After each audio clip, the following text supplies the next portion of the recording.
Unfortunately, many people are still taking the advice of officials and staying off the roads this morning. My colleague Andrea Klein-Thomas is live now in East Nashville with just one example of how streets are still dangerous at this hour. Andrea, good morning.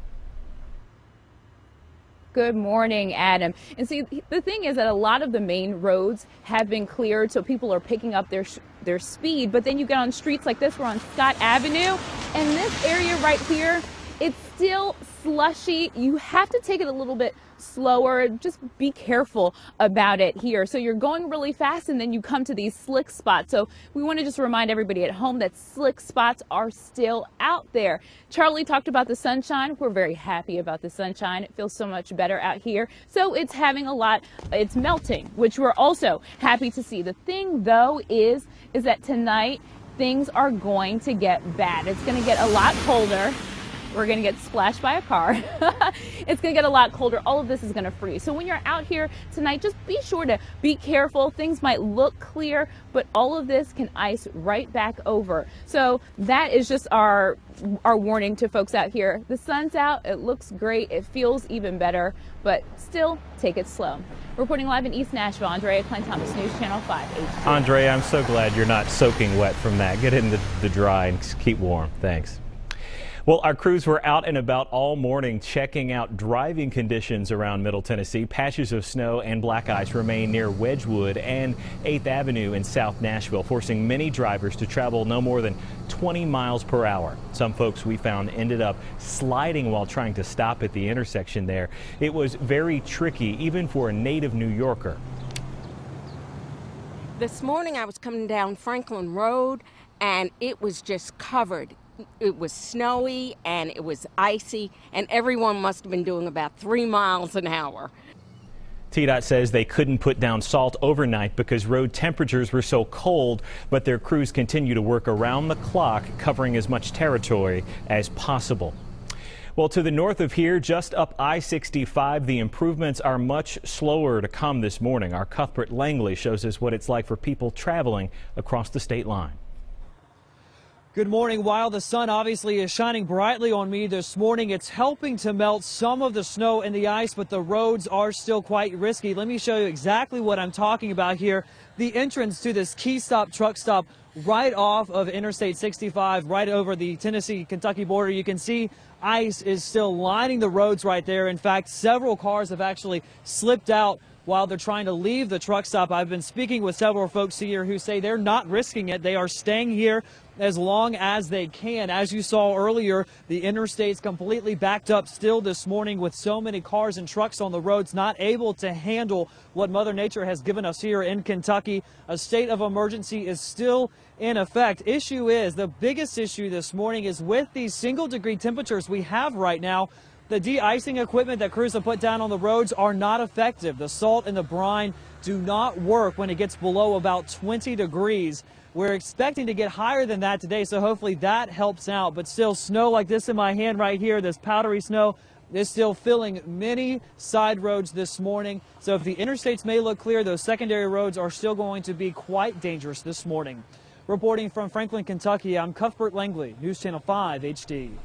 And speaking of Kentucky, the driving was too treacherous yesterday for our Amy Watson to travel from her home in Hopkinsville to meet up with our news crews. This morning, however, she did have a better go of it, making a stop in Montgomery County. Here's what it was like where she is in Clarksville. The sun is shining in Clarksville, and hopefully that will help with more melting on this Friday. Let's take a look at Wilma Rudolph Boulevard. You can see road crews yesterday were able to make some great progress on these main thoroughfares. Traffic is moving at a speed limit roll, and folks who have to get out today are really happy about that. But once you venture off of those main roads, take a look at this. You've got a couple of inches of ice to deal with. And we're not just talking about parking lots, which is what we have here, but we're also talking about exits, and we're talking about your driveways and your neighborhoods. Accidents on icy roads kill twice the number of people annually than all other severe weather hazards combined. We're talking about hurricanes, tornadoes, Icy roads kill more people than any of those weather-related hazards combined. So you have to be careful. You have to drive with care. Don't get overly confident because you think maybe the main roadways are, moving comfortably and you get your speed up a little bit, because once you hit an icy patch, there's no control. Your brakes don't work. Reporting from Clarksville, Amy Watson, News Channel 5 HD.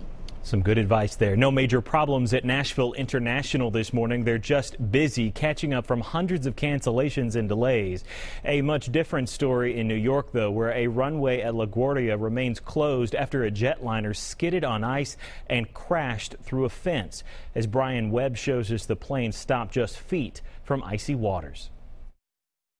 The damaged Delta Airlines plane that skidded off the runway Thursday is now in a hangar at LaGuardia Airport.